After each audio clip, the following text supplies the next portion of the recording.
pessoal, como é que está? Como é que está esse retiro? Como é que está essa investigação? Como é que foi olhar para casa, se você começou pelo vídeo anterior, se você fez todo aquele exercício que a gente recomendou? Se você está começando agora por esse vídeo, então o tema de hoje é isolamento, esse aprisionamento obrigatório que a gente vive na quarentena e o que isso está despertando em nós, e em você especialmente. E aí você vai se investigar e depois, quando der um tempinho, olhe o vídeo anterior.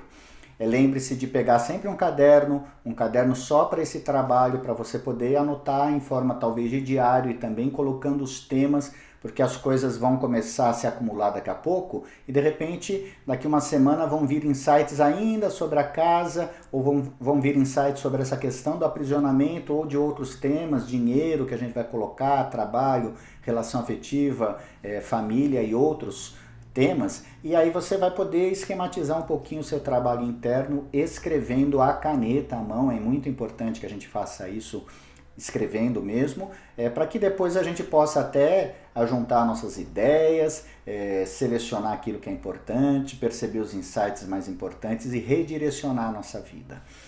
Então o tema desse vídeo e nessa etapa nós estamos abrindo esse lugar de trabalho falando sobre esse aprisionamento compulsório que a gente está tendo. Então a gente não tem escolha, nós estamos no momento de quarentena, a não ser que você seja um trabalhador dos serviços essenciais e está tendo, né, na realidade, que sair, fazer os movimentos, mas de qualquer forma você também está vivendo um pouco desse clima de quarentena.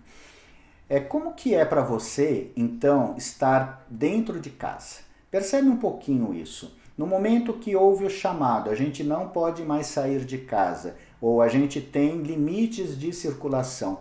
O que soou dentro de você? Porque às vezes, sempre a gente tem conteúdos dentro de nós de lembranças passadas. Por exemplo, na infância nós fomos ou muito aprisionados ou muito libertos. Ou a gente era muito rebelde e não aceitava os aprisionamentos, as autoridades, os nãos, e aí a gente quebrava. E de repente nós agora, né, como adultos, estamos sendo convocados a ficarmos em casa e dispara aquele mecanismo antigo.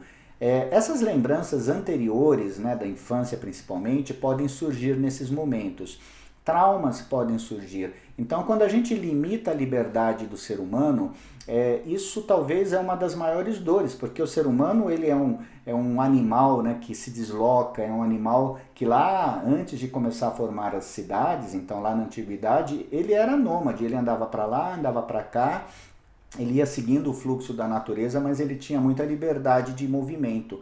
E quando a gente coíbe essa liberdade de movimento, esses traumas antigos, muitos deles desconhecidos dentro de nós, podem surgir. Então podem existir traumas seus, de momentos onde você teve a sua liberdade coibida na infância, e também podem surgir traumas sistêmicos, que a gente chama transgeracionais. Então, momentos onde pessoas da sua família tiveram essa liberdade tolhida, por exemplo, a escravidão pode ter sido um elemento presente no seu sistema familiar, pessoas que foram deslocadas por questão de guerra, por questão de migração, fome, escassez, imigração, pessoas que foram perseguidas politicamente, pessoas que foram perseguidas por questões religiosas, ou por questões de trabalho mesmo, tiveram que se deslocar. Enfim, existem muitos traumas transgeracionais em relação a essa questão da liberdade. E pode ser que nesse momento você se trabalhe profundamente quando você vê a sua liberdade tolhida. O que está acontecendo com você? Então se perceba, escreva, tá? Deixa vir essas informações, essas mensagens daquilo que de repente você nem sabia que estava dentro de você. Por exemplo, vem aquela raiva, aquela explosão de ódio, eu não aceito ter minha liberdade tolhida, e mesmo hoje consciente como adulto que você é, sabendo que você precisa guardar a sua saúde e de repente fazer esse afastamento social, como o pessoal tem dito, esse lugar emocional ele não tem razão, né? Ele é uma coisa assim quase instintiva, brutal, e isso te pega. Observa isso que te pega, porque talvez seja uma dor da antiguidade, de algo muito antigo que você não está tendo acesso e de repente está vindo agora. E conscientemente, você sabendo que é uma coisa que não tem sentido nesse momento, respira nessa raiva e deixa que ela passe. Talvez algumas pessoas tenham essa habilidade e conseguem ver, visualizar de onde vem, tem imagens, tem sensações, lembranças, visões, às vezes vozes que vêm e falam, oh, isso vem de tal lugar, mas talvez você não consiga entender. Simplesmente fique em contato com sentimentos, então pode ser raiva, pode ser tristeza, pode ser uma sensação de abandono, de isolamento, de fraqueza. Muitas pessoas perdem energia nesses momentos, pode ser a revolta, como eu falei, enfim, e algumas pessoas nem terão esses sentimentos negativos, às vezes estão em paz com isso. Algumas pessoas, inclusive, se sentem bem com esse isolamento. E, de repente, você até pode pensar, por que eu me sinto melhor preso dentro da minha casa do que no mundo lá fora? Será que tem mais alguma coisa? Investigue-se, pergunte a você mesmo e as respostas vão surgir. Além disso, comece a fazer uma investigação também da sua família. Como que era essa questão de isolamento para sua família? Será que alguém ficou preso, de repente, porque cometeu algum crime? Será que alguém ficou isolado porque na época não muito antiga, as pessoas com doenças como tuberculose tinham que se isolar, pessoas com lepra tinham que se isolar? Será que tinham pessoas que passaram uma temporada no manicômio por questões psiquiátricas ou passaram a vida toda? Será que existiram padres, freiras, pessoas que se excluíram da família porque resolveram seguir um caminho religioso? Será que algumas pessoas se excluíram porque entraram em drogas, em vícios, em bebida e acabaram se isolando do seio da família, do convívio social e sumiram do mapa? Pessoas que cometeram crimes ou cometeram alguns atos imorais, como corrupção, como abusos sexuais, e acabaram sendo afastados ou se afastando do convívio familiar. É muito importante a gente resgatar um pouco essas histórias e aí escreva. Então, o tio Manuel aconteceu isso, o meu bisavô Orlando aconteceu tal coisa, meu tio-avô Paulo aconteceu tal coisa, uma pessoa que eu não lembro o nome, não sei, mas ouvi dizer que na minha família ocorreu isso. Escreva, porque assim você traz para o aqui e agora a memória dessas pessoas. Elas fazem parte, as dores que elas viveram também fazem parte. Às vezes a gente está preso no desconforto da nossa dor de uma forma muito extrema porque está identificado com algo que ocorreu nesse passado familiar e a gente não está sabendo lidar com isso, porque esses antepassados também não foram bem aceitos no momento dessa exclusão, no momento desse isolamento. E quando a gente resgata essas histórias para a gente, de alguma forma, aos poucos, elas começam a assentar e a deixar de fazer mal na nossa vida, a deixar de nos abalar de uma forma exagerada. Então observe muito esse lugar de isolamento, observe se de repente sente uma sensação de prisão, de aprisionamento, de opressão, de injustiça. São vários sentimentos que podem surgir e aí você vai investigando. Lembre-se de olhar aqui na descrição do vídeo que eu coloquei algumas perguntas para te ajudar também a resgatar algumas ideias a respeito desse tema do isolamento. Escreva, responda aquilo que for vindo. Durante o processo, durante alguns dias, podem ser que venham sonhos, podem ser que venham emoções, aí você também vai escrever e vamos continuar a meditar. Então lembre, eu tenho indicado que a gente medite diariamente, no mínimo 15 minutos a 30 minutos. Se conseguir fazer um pouco mais, faça. Mais de 15 a 30, coloca o cronômetro, o reloginho lá, em silêncio, quietinho, pode ser sentado, pode ser no chão, pode ser no sofá, pode ser encostado na cama. Só não faça deitado porque a tendência de você dormir é muito grande.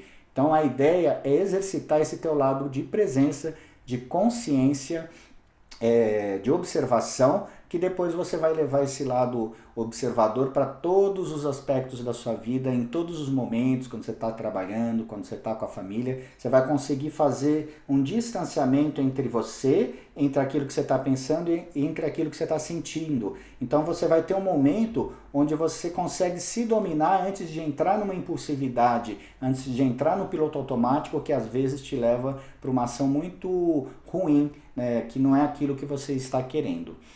A partir dessas observações, através do tema de hoje, através do tema da casa e através dos outros temas que vão vindo, você pode perceber também comportamentos seus. Vou dar um exemplo. Então, às vezes a gente tem uma sensação de que eu não aceito ser preso, né? Eu tinha muito isso, eu não aceito a prisão, não aceito ser dominado. E aí, o meu movimento é sempre ir para fora. Então, eu tenho um movimento muito de ir para fora, mas às vezes é inconsequente esse movimento. Eu não tenho uma razão de eu ir para fora, às vezes é uma ansiedade, eu preciso sair, eu preciso viajar. Então, quantas vezes eu pego o carro e vou para algum lugar, quando podia, né? Agora não pode, ia fazer uma viagem sozinho. Eu tinha uma ânsia que, de alguma forma, esse movimento me aliviava. Mas, de repente, se eu conseguir ficar em paz com os momentos onde eu fui aprisionado, e eu tenho momentos de aprisionamento na minha infância, e também resgatar algumas histórias, de repente, que eu tenho com pessoas que foram aprisionadas no meu passado familiar, eu consigo não ter mais tanto essa ânsia de sair, porque às vezes isso se torna improdutivo. Às vezes eu deveria estar fazendo alguma coisa e de repente essa ânsia me domina e eu tenho que sair e eu deixo de fazer essa coisa que eu deveria estar fazendo.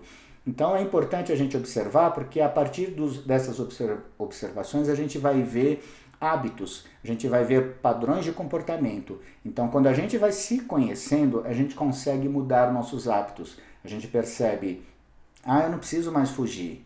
Ou, eu preciso realmente sair, eu fico muito preso, eu não tenho essa liberdade que é tão importante. Então, a partir de agora, a partir desse autoconhecimento que eu estou tendo, através das coisas que vão aflorando de mim, eu consigo mudar o meu comportamento, eu consigo colocar uma direção, eu consigo colocar uma intenção. A partir desse momento, depois que acabar a quarentena, eu vou dar espaços para fazer tal coisa de tal jeito. E aí é legal, se você tiver compromissos com você mesmo, que você escreva também.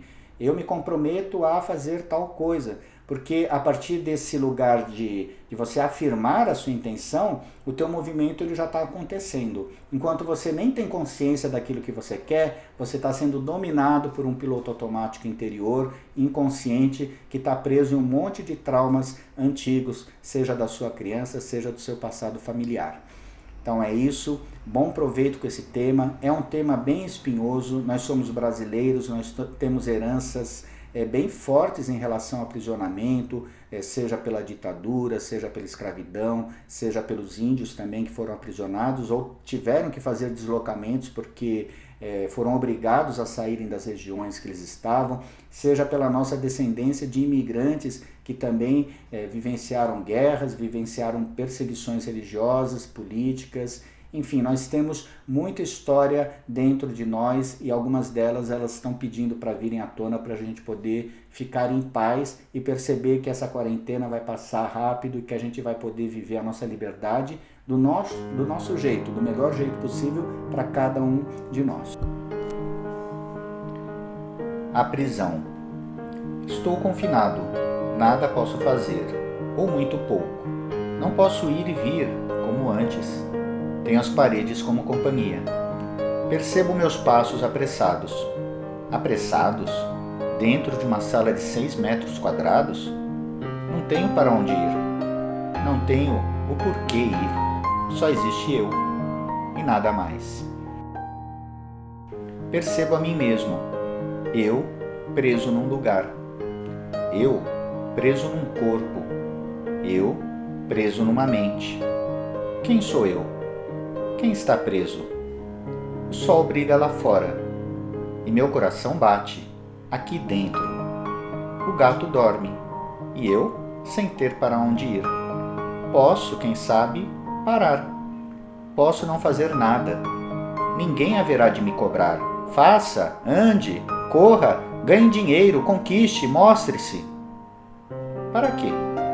Estou aprisionado. E dane-se os tem o quê? Não preciso mais fazer o que eles querem.